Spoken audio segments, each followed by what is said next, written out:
How long have you been a parishioner here at St. Paul's? Oh, a good 30 years. Who helped you learn about your faith as a child? My parents. Did you go to religious ed classes, and who taught them?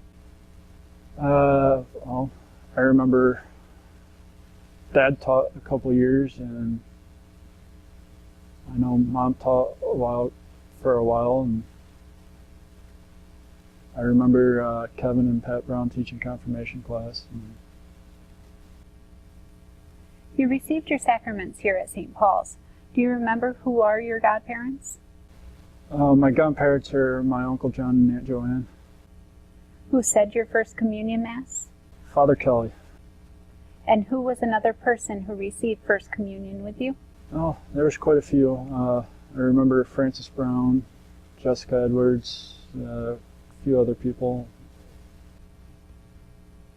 You were an altar server for many years. What did you like about that?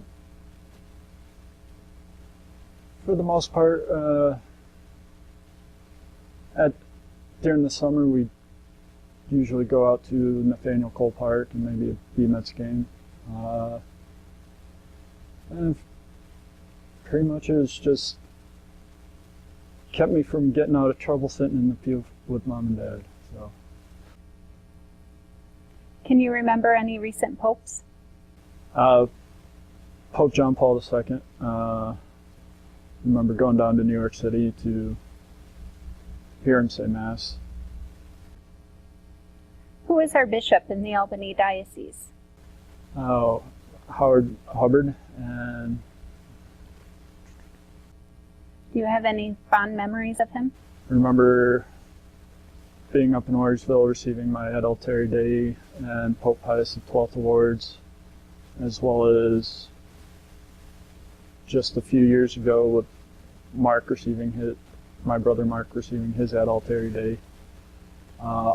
My confirmation, and I remember serving many confirmations, masses with him.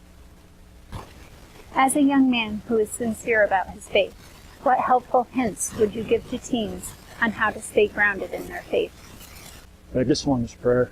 Not so much as a teen, but as a young adult in the Navy, it was hard to get to church, and sometimes with always having a questioning attitude about things, prayer just seemed to be the best way to go.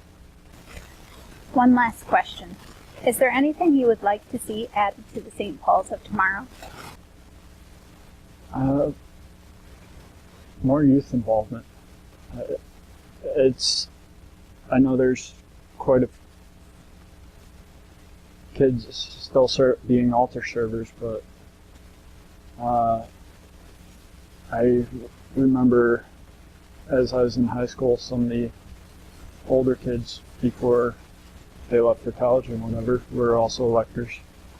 Not just being an altar server, but they were electors. When we did have a church choir before, when Father David was here, kids were also involved. The youth was also involved with that too as well. Thank you very much.